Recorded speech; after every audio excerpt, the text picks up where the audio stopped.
Hi friends, welcome on our YouTube channel career tutor. आज हम जो डिस्कस करने वाले हैं वो हम डिस्कस करेंगे सिगमंड फ्रॉइड। तो सिगमंड फ्रॉइड जो है, इनका जन्म होता है 1856 में और इनकी डेथ होती है 1939 के अंदर। अगर हम सिगमंड फ्रॉइड की बात करें तो ये पैदा होते हैं ऑस्ट्रेलिया के अंदर। ऑस्ट्रेलिया, और ऑस्ट्रेलिया क्या है? एक कंट्री है जो कि यूरोप में है। ऑस्ट्रेलिया कंट्री कहाँ पर है? यूरोप में है। अब ये जो ऑस्ट्रेलिया है, इसकी कैपिटल है वियना, और वियना के अंदर एक यूनिवर्सिटी है। तो यहां से क्या करते हैं? स्टडी करते हैं। ऑस्ट्रेलिया के अंदर क्या है? वियना, और वियना के अंदर एक यूनिवर्सिटी है। यहां से ये क्या करते हैं? स्टडी करते हैं। तो ये क्या है? ऑस्ट्रेलिया की कैपिटल। ओके। अब इनकी जो शादी होती है सिगमंड फ्रॉइड की, वो होती है मार्था बर्न्याज। मैरिड टू, यहां से लिख सकते हैं मैरिड टू मार्था बर्न्याज। अब ये सिगमंड फ्रॉइड जो है, ये चाहे टीजीटी एग्जाम हो, चाहे पीजीटी एग्जाम हो, चाहे सीटेट हो, एचटेट हो, यूनिवर्सिटी एग्जाम हो, चाहे यूजीसी नेट हो, तो सभी के अंदर काफी इंपॉर्टेंट टॉपिक माना जाता है। जैसे इनके काफी सारे कंसेप्ट हैं: ईद, ईगो, सुपर ईगो, और कई साइकोसेक्सुअल थ्योरीज है इन्होंने दी है। तो ये सारे के सारे कंसेप्ट जो हैं वो हम इस वीडियो में कवर करेंगे। जैसे ईद क्या है, ईगो क्या है, सुपर ईगो क्या है, और लिबिडो क्या है। तो ऐसे बहुत सारे कंसेप्ट हैं जो काफ़ी बार एग्जाम में पूछे जाते हैं। तो ये चीज़ें हम इस वीडियो के एंड में डिस्कस करेंगे। एंड ये जो सिगमंड फ्रॉइड है, इनको फादर ऑफ साइको एनालिसिस कहा जाता है। Father of psycho analysis. ये एक रिसर्चर हैं, साइंटिस्ट हैं, फिलोसोफर हैं, राइटर हैं, न्यूरोलॉजिस्ट हैं। यानी कि इनके अंदर बहुत सारी क्वालिटीज़ हैं, इसलिए सिगमंड फ्रॉइड जो है हमारे लिए काफ़ी इंपॉर्टेंट हो जाते हैं। तो आपको इस वीडियो के एंड तक बने रहना है ताकि हम वन बाय वन करके सभी चीज़ें डिस्कस कर सकें। तो मैंने बताया कि जो सिगमंड फ्रॉइड हैं उनके अंदर कई सारी क्वालिटीज़ हैं। जैसे he was a researcher scientist. सबसे पहला पॉइंट क्या है? एक रिसर्चर साइंटिस्ट है, डॉक्टर है, एंड ऑस्ट्रेलियन न्यूरोलॉजिस्ट है, और फादर ऑफ साइको एनालिसिस है। Father of psycho analysis. और ये क्या है? राइटर भी है और फिलोसोफर भी है। यहाँ लिख देता हूँ, ये फादर ऑफ साइको एनालिसिस और राइटर है और फिलोसोफर है।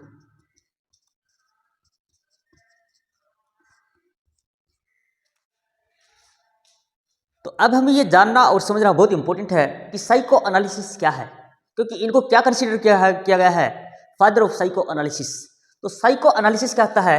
A method of treating through dialogue between patient and psychoanalyst. ये एक मेथड है of treating through dialogue between patient and psychoanalyst. यानी कि जो मेंटल इलनेस होती है उसको ट्रीट करता है ये। यानी कि बहुत सारे लोग ऐसे हैं जो, जैसे हम उनको पागल बोलते हैं कि ये पागल हो गया है, और ये ऐसे जो असाइलम जो होते हैं उनके अंदर, जो जैसे आगरा के अंदर असाइलम है, पागल खाना है, तो वहाँ पर जैसे आपने मूवी देखी होगी सलमान खान की तेरे नाम, तो सलमान खान को आगरा के अंदर जो असाइलम है उसके अंदर छोड़ा जाता है। तो मेंटल इलनेस के ऊपर ये काम करता है। ये जो सिगमंड फ्रॉइड है, ये मेंटल इलनेस के क्या है? न्यूरोलॉजिस्ट है। यानी कि ब्रेन की स्टडी करके, उसकी ब्रेन के बंदे की स्टडी करके उसकी साइकोलॉजी को समझकर उसको ट्रीट किया जाता है। तो ये method of treating through dialogue between patient and psychoanalyst. यानी कि ये कोई दवाई और कोई इंजेक्शन वगैरह नहीं देते, इनका सिर्फ एक ही काम है कि ये बात करते हैं पेशेंट से, कि ज़्यादा से ज़्यादा बात करते हैं। तो बात करने से उसके मन की चीज़ों को जानते हैं, उसकी साइकोलॉजी को समझते हैं, और उसके बाद में जो जहाँ से उसको स्टिग्मा लगा है, जो सदमा लगा है, उसको पकड़ करके उसका फिर क्या करते हैं? रिजोल्व करते हैं। तो ये क्या कहलाते हैं? Father of psychoanalysis. तो हम इस वीडियो में बहुत सारी चीज़ें कवर करेंगे, तो आपको इस वीडियो के एंड तक बने रहना है। तो सिगमंड फ्रॉइड के बारे में थोड़ा सा और जानते हैं। Sigmund Freud made tremendous contributions to the field of psychology. Sigmund Freud made tremendous contributions to the field of psychology. Means tremendous का मतलब होता है बिग, यानी कि इनका बहुत बड़ा योगदान था किसके अंदर? In the field of psychology. Specifically किसके अंदर? Psychoanalysis. साइको एनालिसिस क्या होता है? To treat mental illness by dialogue, यानी कि पेशेंट को किसके थ्रू ट्रीट करना है? डायलॉग के थ्रू। ही इन्वेंटेड, इन्होंने क्या किया? Lot of theories, he invented lot of theories to the field of psychology. तो इन्होंने साइकोलॉजी के अंदर भी बहुत सारी थ्योरीज दी है विच साइकोलॉजिस्ट स्टडी टुडे। इन्होंने बहुत सारी क्या दी है? थ्योरीज दी है विच साइकोलॉजिस्ट स्टिल स्टडी टुडे, यानी कि आज भी इनकी थ्योरीज को स्टडी किया जाता है, जो साइकोलॉजिस्ट हैं वो स्टडी करते हैं। इनके अंदर एक चीज और भी इंपॉर्टेंट है, आर्ट हो चाहे लिटरेचर हो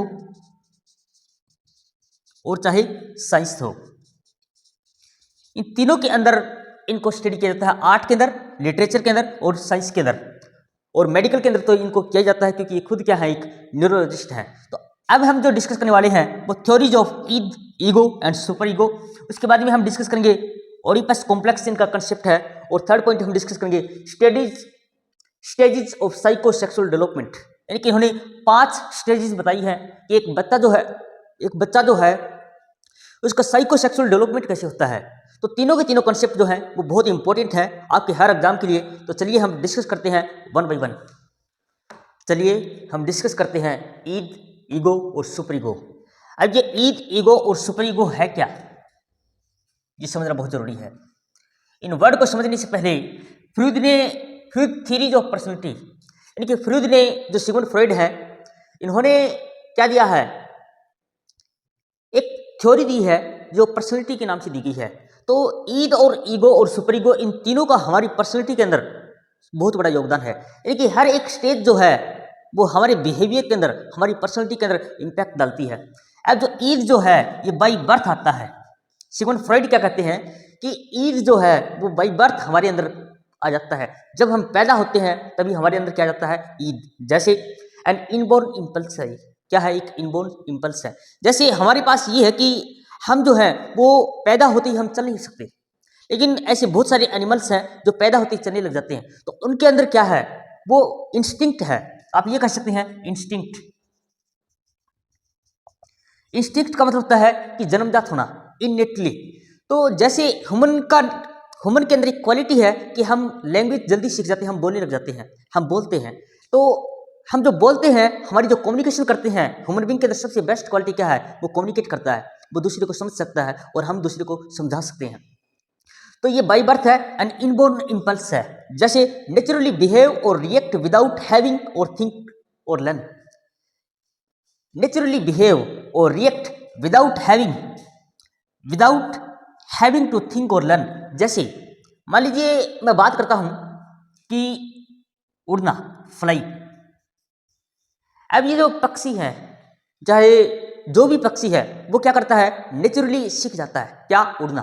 तो ये क्या है उस पक्षी के अंदर? उसके अंदर क्या है? ये एक क्वालिटी है जो कि क्या है? इनबोर्न है, यानी कि उसको कोई उड़ना सिखाता नहीं है, वो ऑटोमेटिक, जैसे वो थोड़ा सा बड़ा होता है तो उसके बाद में वो क्या करने लग जाता है? उड़ने लग जाता है। तो उसको कोई सिखाता थोड़ी है कि आपको ऐसे उड़ना है। जैसे शेर का शिकार करना, अब शेर को कौन सिखाता है कि शिकार कैसे किया जाए? शेर क्या करता है? ऑटोमेटिक, इननेटली, बाई बर्थ वो उसके अंदर वो क्वालिटी होती है और उससे वो शिकार करने लग जाता है। तो ये जो ईद जो है ये इंस्टिंक्ट है और ये बाई बर्थ आती है। तो ये पॉइंट आपको याद रखना है। इसके अंदर एक कंसेप्ट और है जो कि लिबिडो। अब ये लिबिडो क्या है? लिबिडो का मतलब होता है एक साइकिक पावर है, एक साइकिक एनर्जी है। Libido is nothing but it is a energy of, we can say it is a psychic energy. ये साइकिक एनर्जी है लिबिडो, और जो हमारे अंदर क्या होती है? बाई बर्थ होती है। जैसे हमारे अंदर सेक्सुअल डिजायर्स, ह्यूमन बीइंग के अंदर सेक्सुअल डिजायर्स जो है वो बाई बर्थ आती है, कोई सिखाता थोड़ी है। ह्यूमन बीइंग के अंदर जो सेक्सुअल डिजायर है वो कौन सिखाता है? हमें कोई नहीं सिखाता, हमारे अंदर क्या होती है? जन्मजात होती है।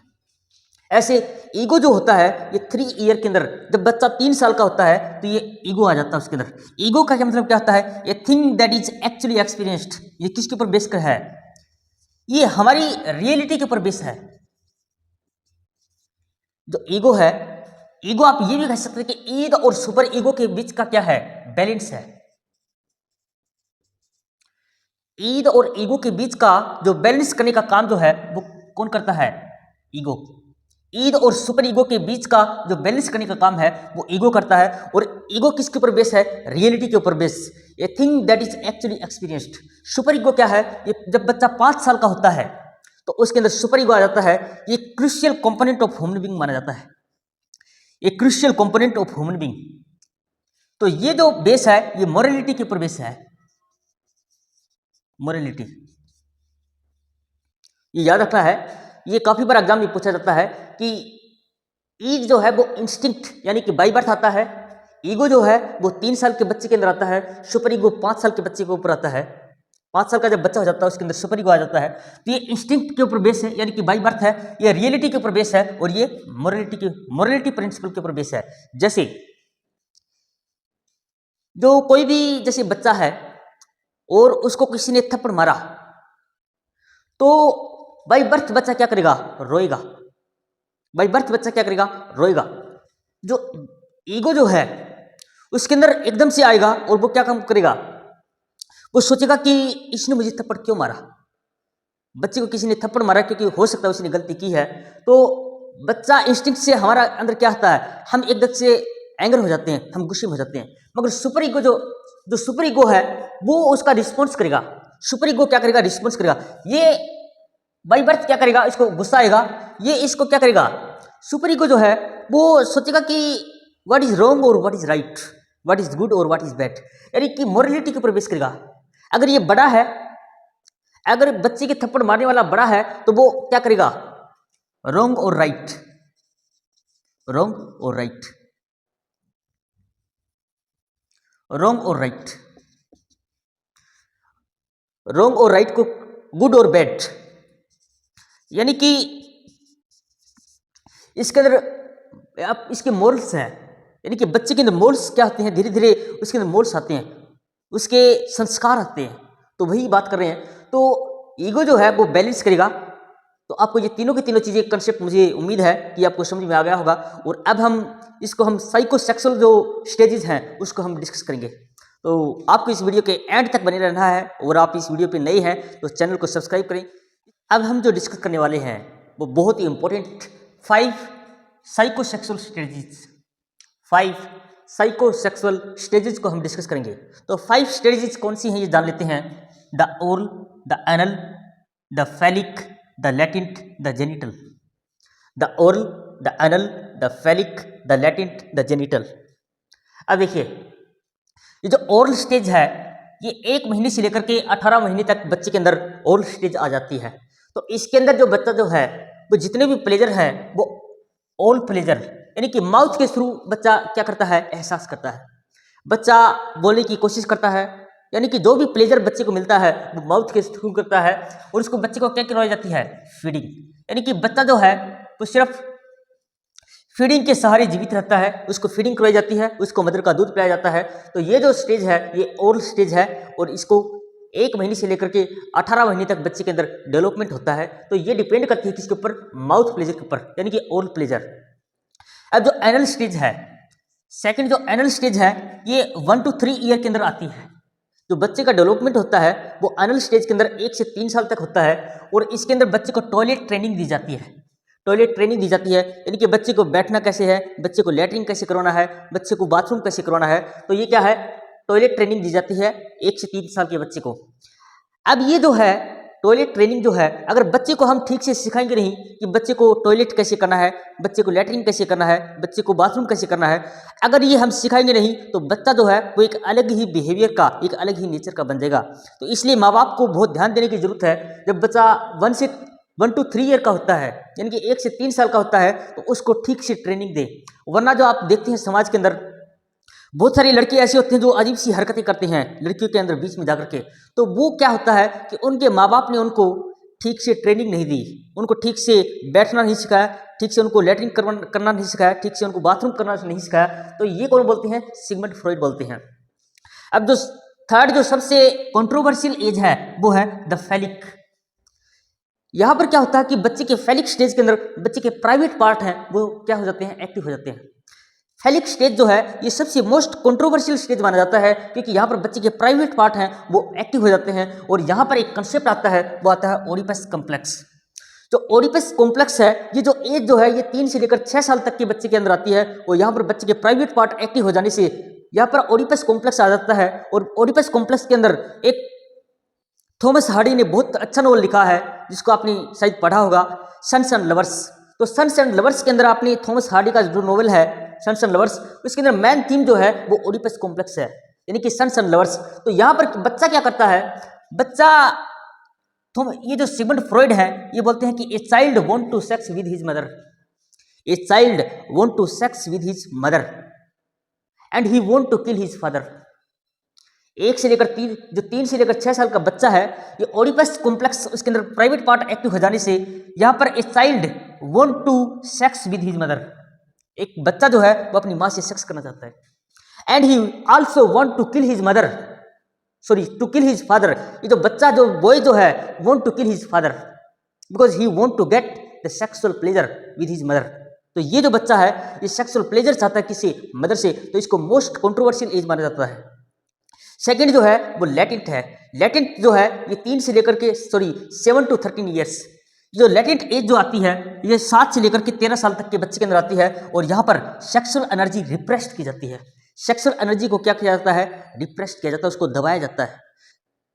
यानी कि बच्चा जो है जो काम उसको करना चाहता है मगर वो कहीं नहीं कर पाता, समाज की वजह से वो अपनी उसके अंदर रिस्ट्रिक्शंस होती हैं। यानी कि हमारे समाज में यही माना जाता है कि जब तक बच्चे की शादी नहीं हो जाती है तो वो सेक्स नहीं कर सकता, और सेक्स क्या है उसके लिए एक इमोरल थिंग है, मोरल नहीं है। तो इसलिए उसके बहुत सारी फीलिंग्स जो हैं, भावनाएं जो हैं, वो 7 से लेकर के 13 साल के बच्चे के अंदर वो बहुत सारी सेक्सुअल डिजायर्स हैं वो पूरी करना चाहता है मगर वो नहीं कर पाता, इसलिए उनकी जो सारी की सारी डिजायर्स हैं, जो एनर्जी है उसको रिप्रेस्ड किया जाता है। लास्ट जो एज है वो जेनिटल है। जेनिटल एज जो है वो पुबर्टी टू डेथ है, यानी कि यंग एज से लेकर के डेथ तक उसका जो डेवलपमेंट है ये लास्ट स्टेज माना जाता है। तो ये एक फाइनल डेवलपमेंट स्टेज है। जो जेनिटल जो है ये एक फाइनल डेवलपमेंट स्टेज है।